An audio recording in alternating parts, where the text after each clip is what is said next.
Welcome everyone, आप देख रहे हो मन्नत official YouTube channel. Class number 6 आज होने वाली है common recruitment examination group post code 2, जिसके अंदर आप assistant administrative officer, assistant executive assistant की प्रिपरेशन करते हैं। लेवल 6 लेवल 7 की पोस्ट है बच्चों। 5 क्लासेज ऑलरेडी हम आपको दे चुके हैं। उससे पहले जो फाउंडेशन क्लासेज हैं वो भी इसी प्लेलिस्ट के साथ हमने मर्ज कर दी हैं। आज की वीडियो स्टार्ट करने से पहले एक छोटी सी इन्फॉर्मेटिव सूचना आपके लिए ये है कि एसएसओ जो पोस्ट है आपकी सोशल सिक्योरिटी ऑफिसर, सुपरिंटेंडेंट भी होता है, सोशल सिक्योरिटी ऑफिसर ऑडिट भी होता है। ये लेवल 7 की पोस्ट है, ईएसआईसी के अंदर है, केवल ग्रेजुएशन रिक्वायर्ड है। बाकी जितनी भी इंफॉर्मेशन है वो लास्ट हमने वीडियो डाली हुई है, आप उसको चेकआउट कर सकते हो अगर आपके पास ग्रेजुएशन है तो। ग्रेजुएशन किसी भी फील्ड में होगी चल जाएगा। 238 टोटल पोस्टें हैं। इस एमसीआरई की सबसे बड़ी नॉन टेक्निकल पोस्ट अगर आप देखते हो केवल ग्रेजुएशन से तो वो यही है। तो वीडियो अगर आपने अभी तक चेकआउट नहीं की है तो वीडियो चेकआउट करो, आपको मिल जाएगी। एमसीआरई 2025 आपका सोशल सिक्योरिटी ऑफिसर नाम से थंबनेल है, आपको दिखाई दे जाएगा। तो वीडियो चेकआउट करो। कोई भी डाउट रहता है ईमेल कमेंट सेक्शन आप हमें कर सकते हो, पूछ सकते हो अपने डाउट्स। तो ये क्लास स्टार्ट करते हैं।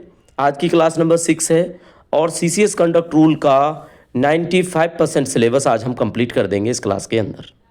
इसके बाद डेफिनेटली आपको बता देते हैं कि रिवीजन सेशन जब हम कराएंगे आपको तो थ्रू एमसीक्यू कराएंगे रिवीजन सेशन, ताकि आप अच्छे से अपने आप को प्रिपेयर कर पाओ। फर्दर इन्फॉर्मेशन के लिए आप अगर हमारे बैच से जुड़ना चाहते हैं तो 15 जुलाई यानी कि कल 15 जुलाई लास्ट डेट है। इसके बाद रेट है, प्राइस है वो हाइक हो जाएगा, बढ़ जाएगा। तो अभी तक ऑफर है, आप ज्वाइन कर सकते हैं। मोर इन्फॉर्मेशन टेलीग्राम चैनल मन्नत ऑफिशियल यूट्यूब पर आपको देखने को मिलेगी।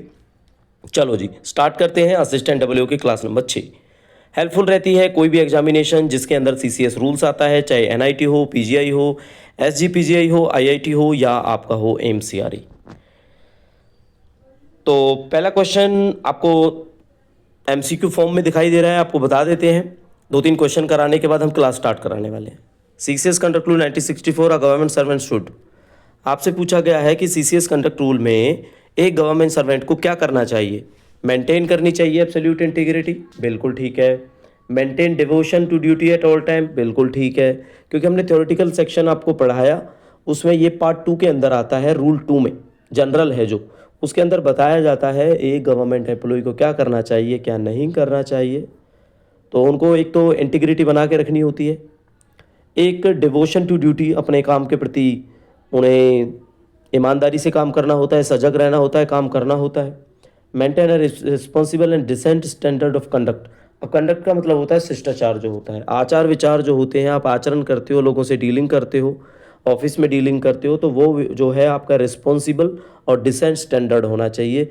अच्छे से जो है अपने काम को अंजाम देने वाला person government servant CCS conduct rule के हिसाब से होना चाहिए।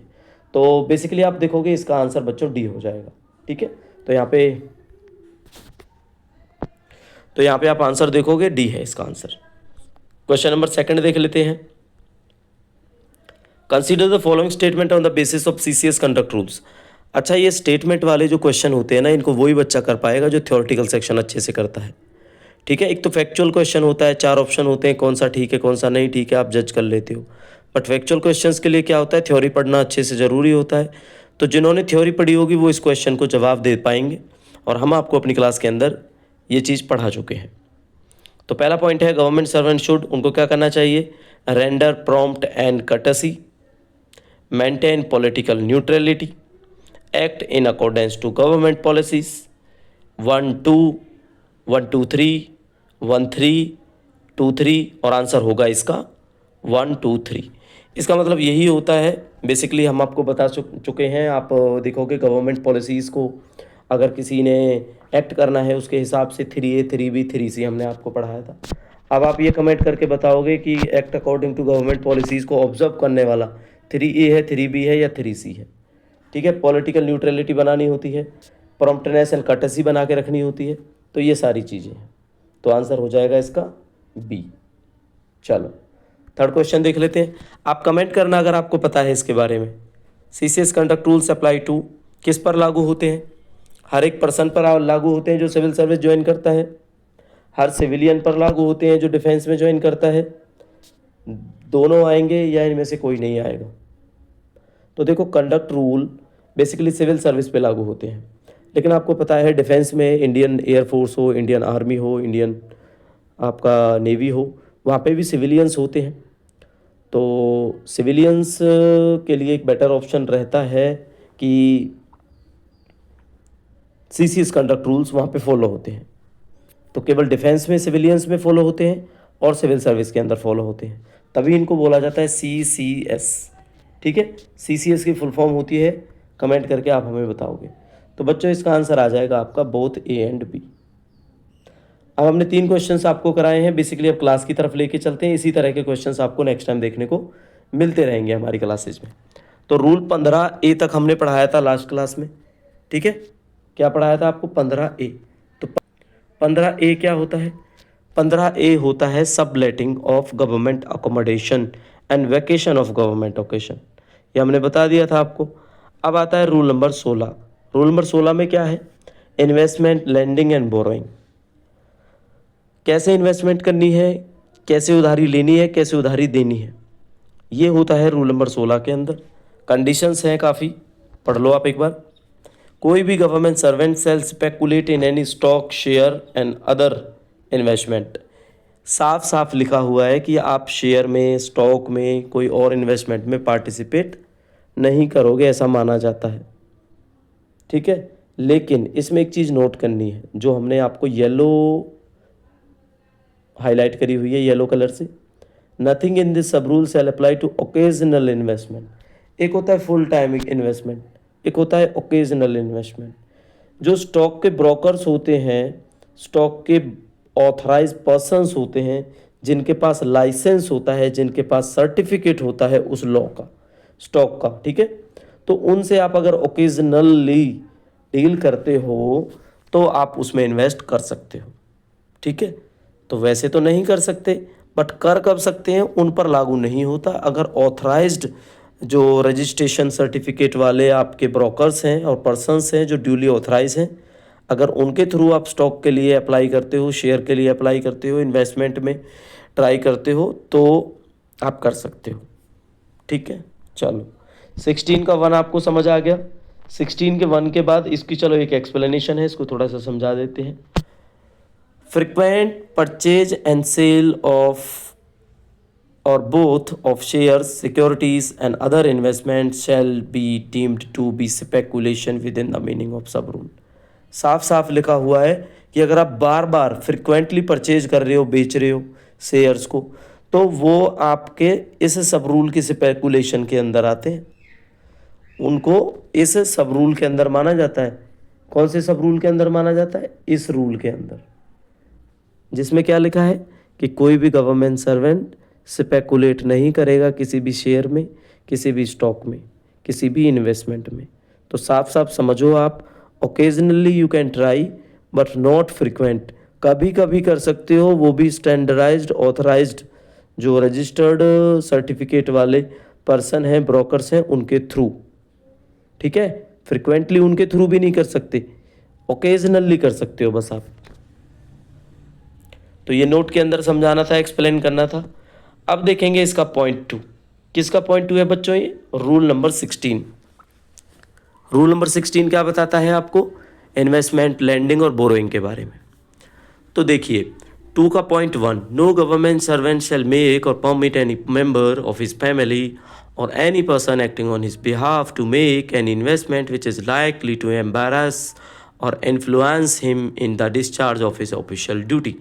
कोई भी सरकारी कर्मचारी ना करेगा, ना अपने किसी परिवार के सदस्य को अनुमति देगा, ठीक है, कि उनके बिहाफ पे भी वो कर सके किसी भी तरह की इन्वेस्टमेंट, किसी भी तरह की जो शेयर परचेजिंग, किसी भी तरह का जो लैंडिंग बोरोइंग, जिसकी वजह से उसकी ऑफिशियल ड्यूटीज़ पे फ़र्क पड़ता हो, एम्बैरेस होता हो या उन पे इन्फ्लुएंस आता हो ऑफिशियल ड्यूटीज़ पे, तो आप अपने फैमिली मेम्बर को भी परमिट नहीं करोगे। तो बच्चा ऐसा क्या कहता है रूल नंबर 16? ये कहता है कि कोई भी गवर्नमेंट सर्वेंट या उसका फैमिली मेम्बर आप उसको अलाउ नहीं करोगे शेयर परचेजिंग के लिए, ताकि उसकी जिसकी वजह से उसकी ड्यूटी एम्बैरेस होती हो या इफेक्ट होती हो। ठीक है, अगर वो ड्यूटी करते टाइम। तो ये रूल कौन सा हो गया बच्चों, ये रूल हम आपको बता देते हैं एग्जैक्टली। अगर आप पढ़ना चाहोगे तो इसको बोलेंगे रूल नंबर 16 ऑफ 2 ऑफ 1। ठीक है, चलो इसका थोड़ा सा एक क्लियर कर देते हैं। For this purpose any purchase of share out of the quotas reserved for directors of companies or their friends and associate shall deemed be an investment which is likely to embarrass the government servant. साफ साफ लिखा हुआ है जी, कोई भी किसी भी तरह का शेयर अगर डायरेक्टर ऑफ कंपनीज के कोटे में भी आप परचेज करते हो अपने दोस्तों के साथ, दोस्तों के लिए, ठीक है, या उनके सहयोगियों के लिए, तो वो इन्वेस्टमेंट भी सरकारी कर्मचारी के काम में बांधा डालने वाली मानी जाएगी।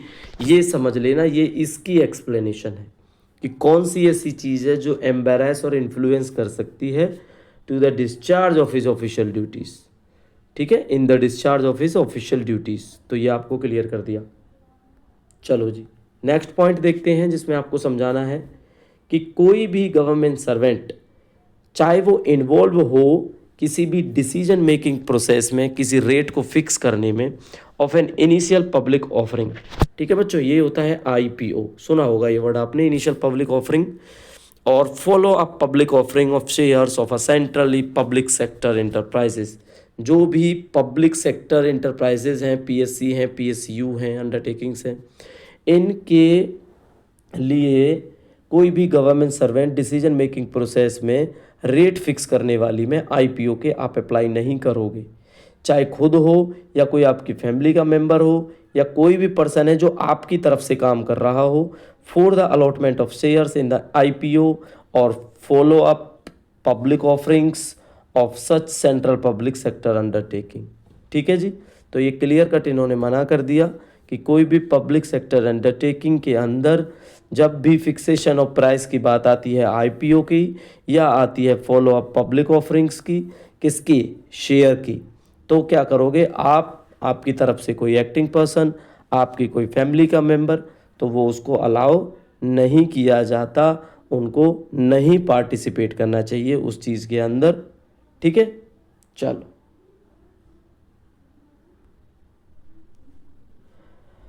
अच्छा बच्चों, एक रिक्वेस्ट है आपसे, वीडियो बनाते हैं, सब्जेक्ट आपको समझाते हैं, कंसर्न्ड टाइटलिक नॉलेज मिलती है या नहीं मिलती है वो आप लाइक करके बता सकते हो। प्लीज़ पॉजिटिव कमेंट्स अगर मिलती हैं यूट्यूब चैनल में कमेंट सेक्शन के अंदर, तो एक ट्यूटर को मोटिवेशन जो मिलती है वो एक अलग लेवल की मोटिवेशन होती है, ताकि उस मोटिवेशन के रिजल्ट को अगली वीडियो के अंदर लेके आया जा सके।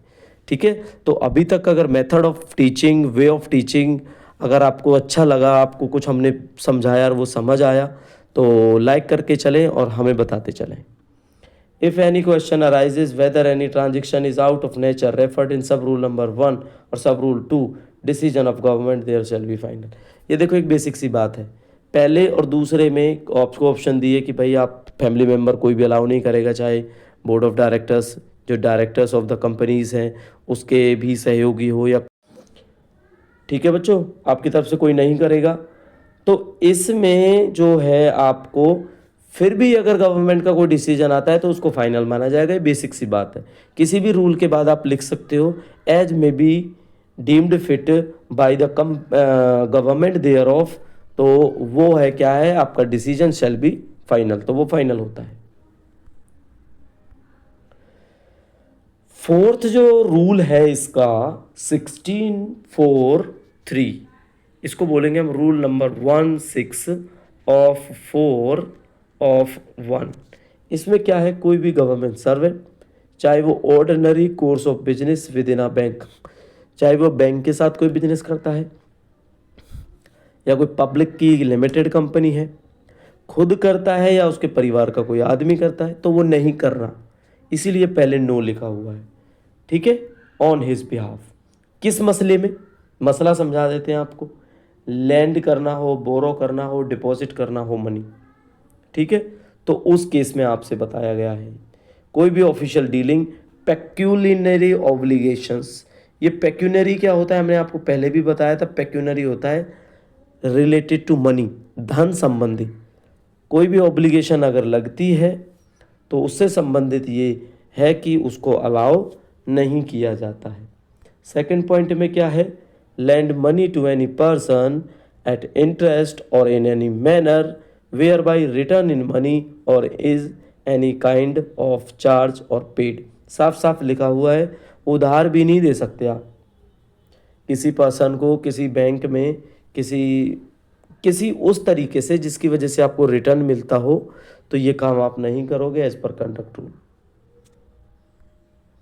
ठीक है बच्चों, चलो एक मिनट, एक पॉइंट देख लेते हैं, शायद ये रहना गया हो।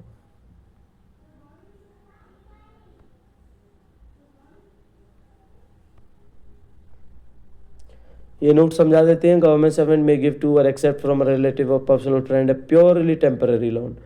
आप ले तो सकते हो, लोन है जो वो आप गिव कर सकते हो या एक्सेप्ट कर सकते हो किसी स्मॉल अमाउंट में जो बिल्कुल फ्री ऑफ इंटरेस्ट रहता है, और operate a credit account with a bona fide tradesman और make an advance of pay to his private employ. तो आप एक क्रेडिट अकाउंट भी ऑपरेट कर सकते हो जिसके अंदर एडवांस पे प्राइवेट एम्प्लॉयज़ को दी जाती है। तो साफ साफ लिखा हुआ है कि प्योरली टेम्परेरी लोन, एक तो इसके लिए आप ले सकते हो, दे सकते हो, एक small credit account with bona fide tradesman. 2 point याद रखने और कुछ याद नहीं रखना, purely temporary loan of small amount or operate a credit account with a bona fide tradesmen. As it is language याद रखनी है, एज इट इज़ पेपर में मिलेगा अगर ये क्वेश्चन पूछा जाता है तो। ठीक है, कंफ्यूज होने की बिल्कुल ज़रूरत नहीं पड़ेगी आपको। ठीक है जी, चलो सेकंड पॉइंट क्या बोलता है, कोई भी गवर्नमेंट सर्वेंट जो अपॉइंट हुआ है या ट्रांसफ़र हुआ है किसी पोस्ट से, तो same nature would involve him in breach of any provision.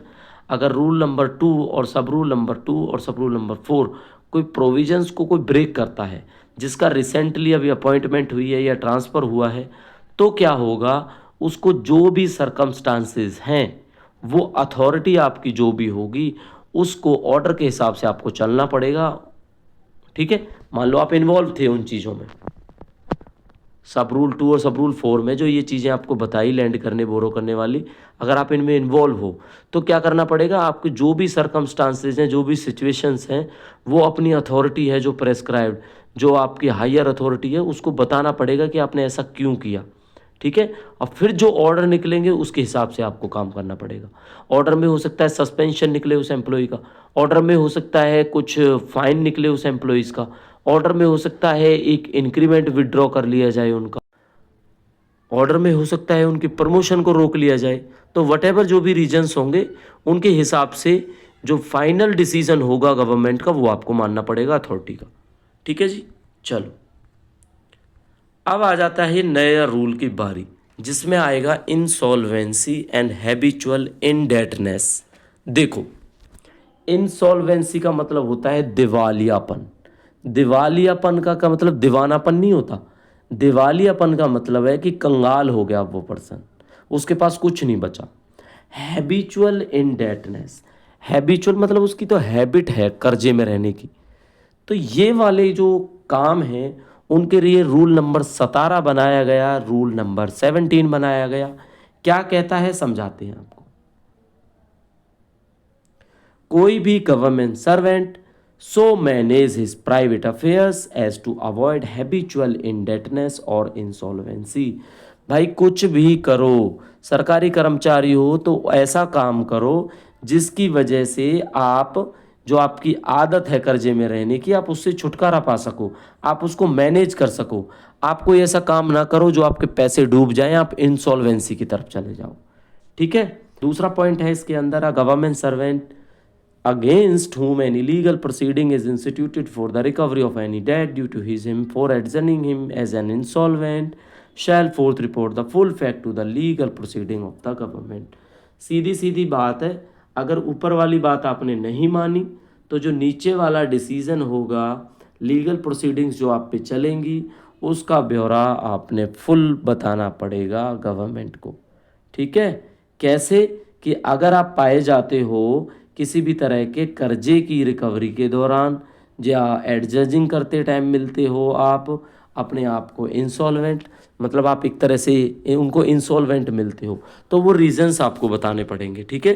तो इसीलिए बोला जाता है under rule number 17 you have to manage your own private affairs as to avoid habitual indebtedness और इंसॉल्वेंसी। आपने उस हिसाब से प्लानिंग करनी है कि आप इस चीज़ से बचे रहो। चलो फिर भी एक नोट है जो आपको समझा देते हैं, जिसमें क्या लिखा है। The burden of providing that the insolvency or indebtedness was the result of circumstances which, with the exercise of ordinary diligence, the government servant could not have foreseen, or over which he had no control and had no proceeding from extravagant or dissipated habit, shall be upon the government servant। साफ साफ लिखा हुआ है कि किसी भी तरह का इंडेटनेस का जो बर्डन है वो रिजल्ट्स हैं आपके खुद के कारनामे के, आपके ऑर्डिनरी डेलीजेंस के, जो गवर्नमेंट सर्वेंट ने पहले सीन नहीं की, पहले उन चीज़ों का ध्यान नहीं रहा, ना उन पर आपने कोई कंट्रोल किया, तो इस वजह से ये नोट लिखा गया है। बेसिक है, हम समझा चुके हैं ये मैटर आपको। अब इसके बाद बारी आ जाती है कि अथॉरिटी, ये हम आपको क्यों बता रहे हैं, ये हम आपको इसलिए बता रहे हैं कि ये जो प्रेस्क्राइब्ड अथॉरिटी है, इसके बाद में एक रूल पढ़ाएंगे आपको, ठीक है। तो प्रेस्क्राइब्ड अथॉरिटी क्या होती है, गवर्नमेंट को बोलते हैं अथॉरिटी इस केस में।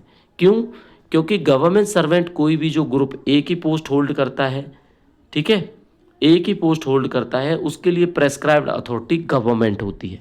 बी के लिए कौन होता है, सी के लिए कौन होता है, ये चीज़ भी मेंशन है, आगे बताएंगे हम आपको, ठीक है। हेड ऑफ द डिपार्टमेंट है एचओडी, वो आपके ग्रुप बी पोस्ट के लिए प्रेस्क्राइब्ड अथॉरिटी होता है। पेपर में पूछा गया है ये, prescribed authority for group B employees, तो head of the department you have to choose the right answer, ठीक है। थर्ड में आ जाता है head of office in the case of government servant holding any group C or group D post. If कोई employee है जो group C या ग्रुप डी में आता है, तो उनके लिए अथॉरिटी प्रेस्क्राइब जो की जाती है वो होता है आपका head of office. Head of office and head of department both are different. Department का हेड पूरे डिपार्टमेंट का हेड होता है, हेड ऑफ ऑफिस एक कंसर्न्ड ऑफिस का हेड होता है, ठीक है। ये बात आपने समझनी है। तो पता लग गया कंपिटेंट यानी प्रेस्क्राइब्ड अथॉरिटी कौन सी होती है आपकी, गवर्नमेंट होती है ग्रुप ए के केस में, ग्रुप बी के केस में होता है एचओडी, ग्रुप सी के केस में होता है एचओओ, हेड ऑफ ऑफिस।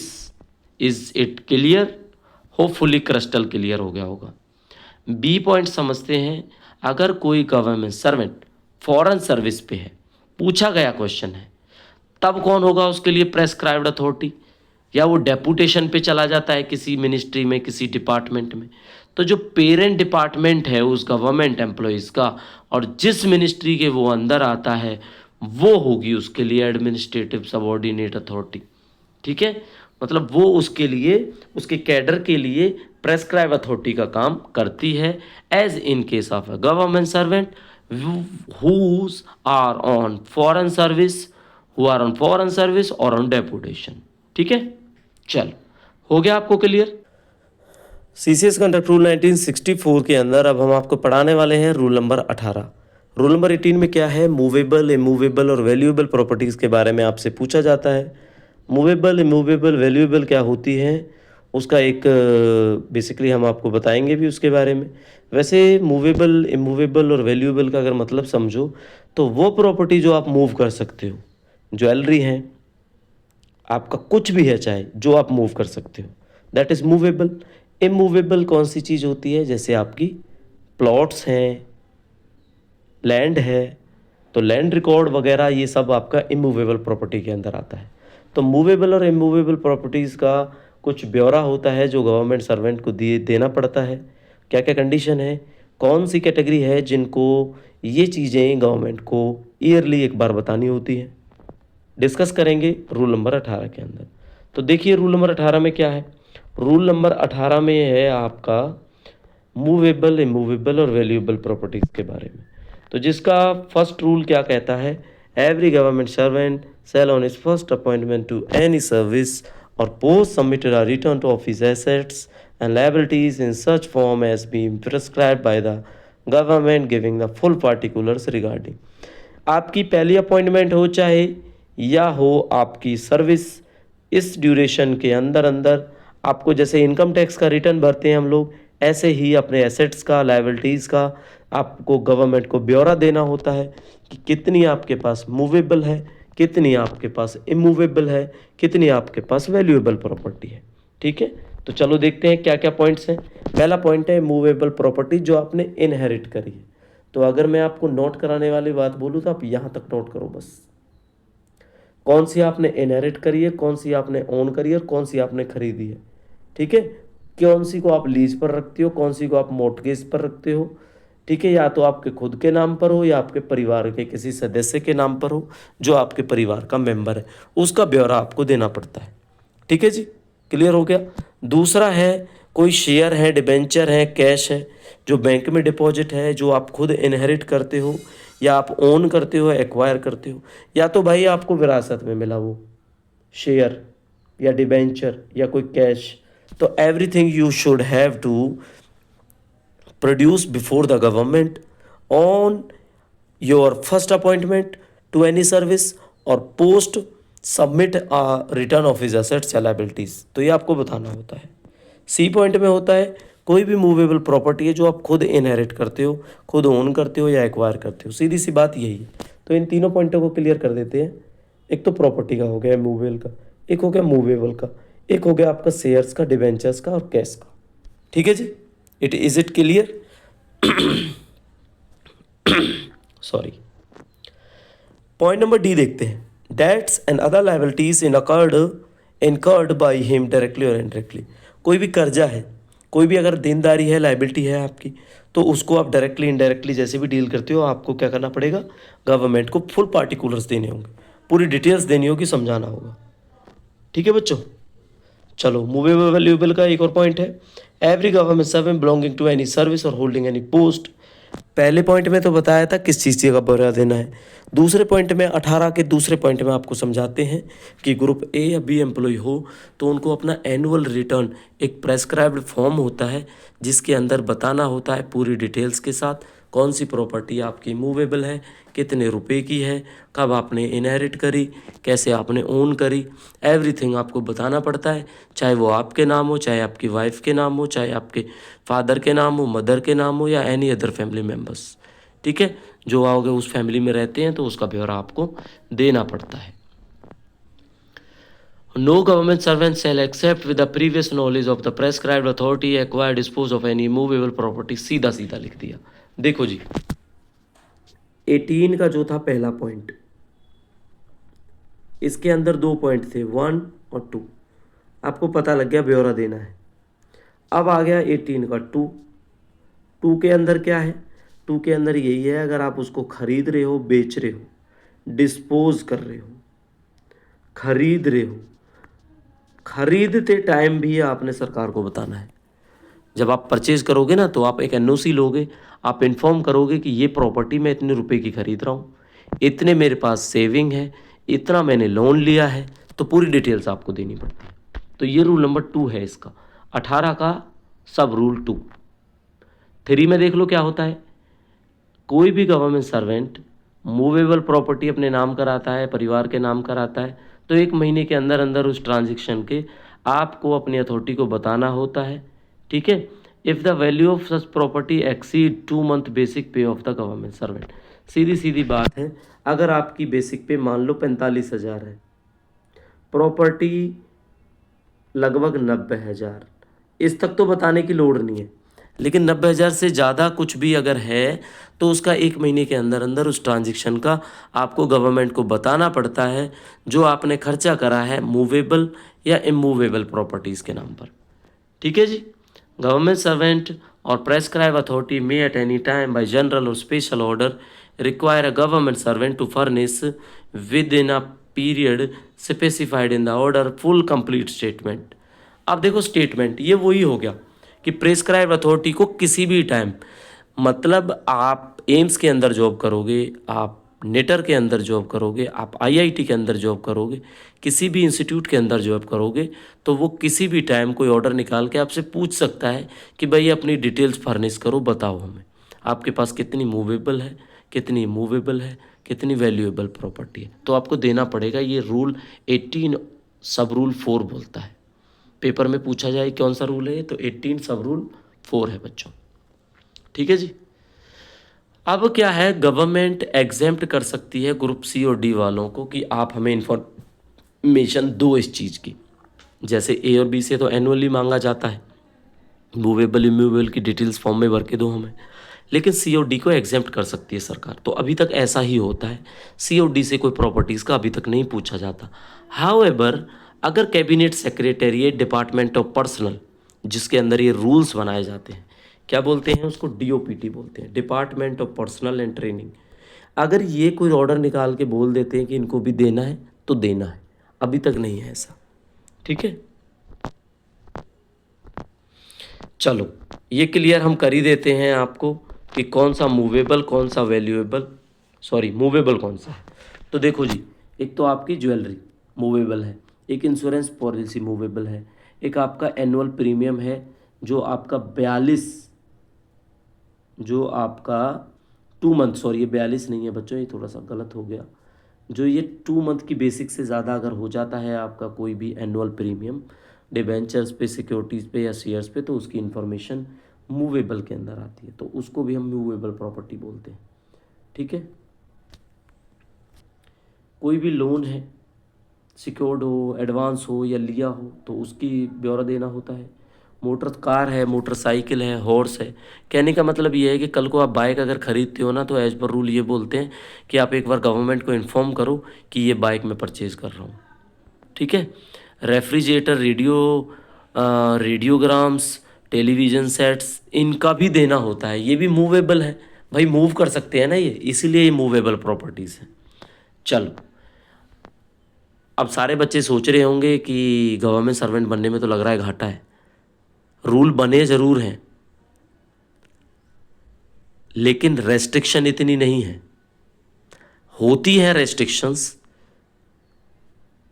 ठीक है, होती हैं रेस्ट्रिक्शंस, लेकिन ऐसा भी नहीं होता कि टीवी परचेज़ किया उसका भी आप सरकार को बता रहे हो, नहीं बताना होता ऐसा। ठीक है, बट अगर एज पर रूल आपसे पेपर में पूछा जाता है तो आपको पता होना चाहिए कि डीओपीटी के ऑर्डर के हिसाब से टीवी सेट का भी बताना पड़ता है।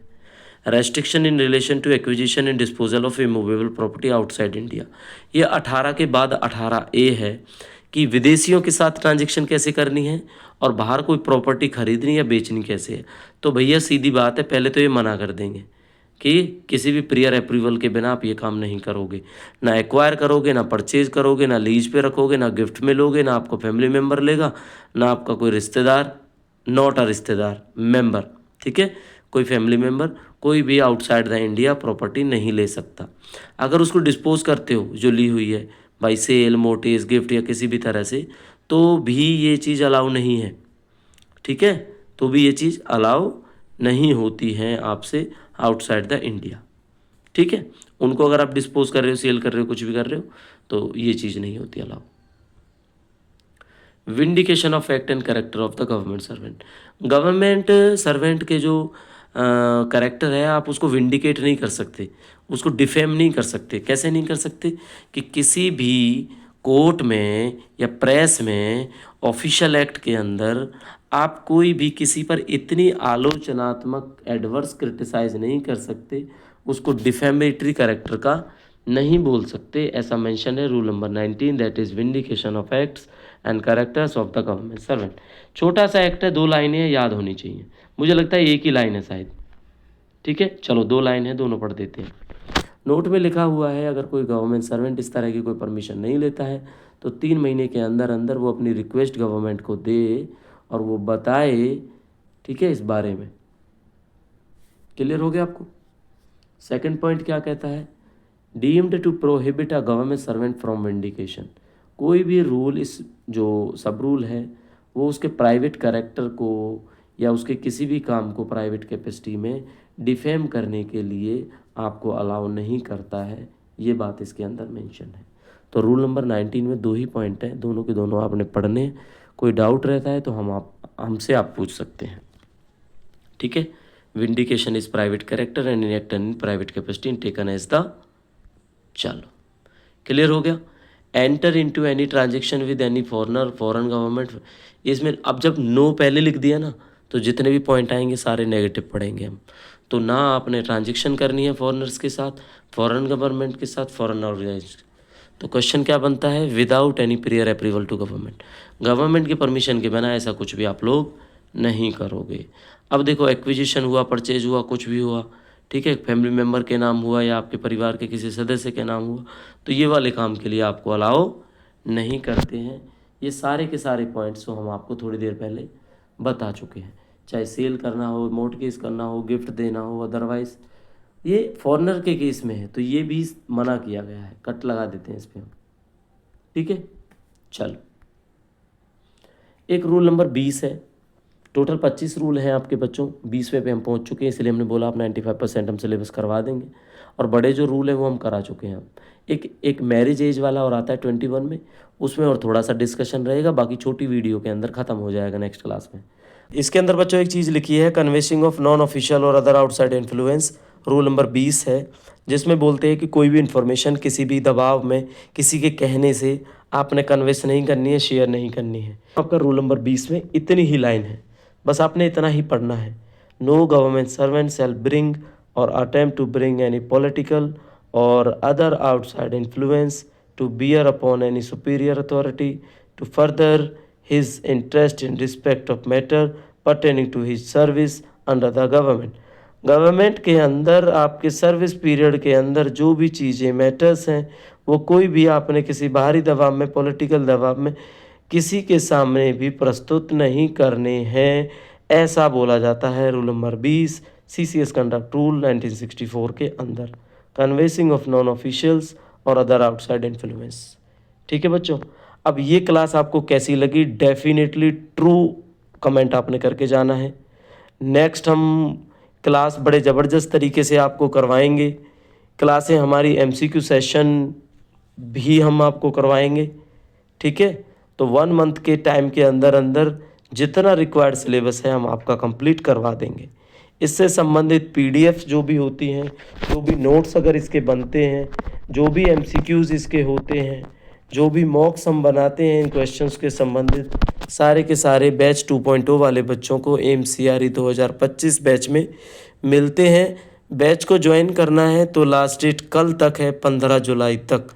15 जुलाई तक आप ऑफ़र को अवेल कर सकते हो, उसके बाद में वो रेट हैं आपके हाइक हो जाएंगे। तो ये इन्फॉर्मेशन है आपके लिए। तो वीडियो कैसी लगी कमेंट करके ज़रूर बताना। फर्स्ट टाइम व्यूअर हमारे चैनल को सब्सक्राइब कर ले, और मोर इन्फॉर्मेशन के लिए टेलीग्राम और यूट्यूब चैनल बेस्ट प्लेटफॉर्म रहता है, मन्नत ऑफिशियल यूट्यूब आपके लिए। ठीक है बच्चों, मिलेंगे नई क्लास में, तब तक के लिए पढ़ते रहिए, ध्यान रखिए, thank you, see you soon.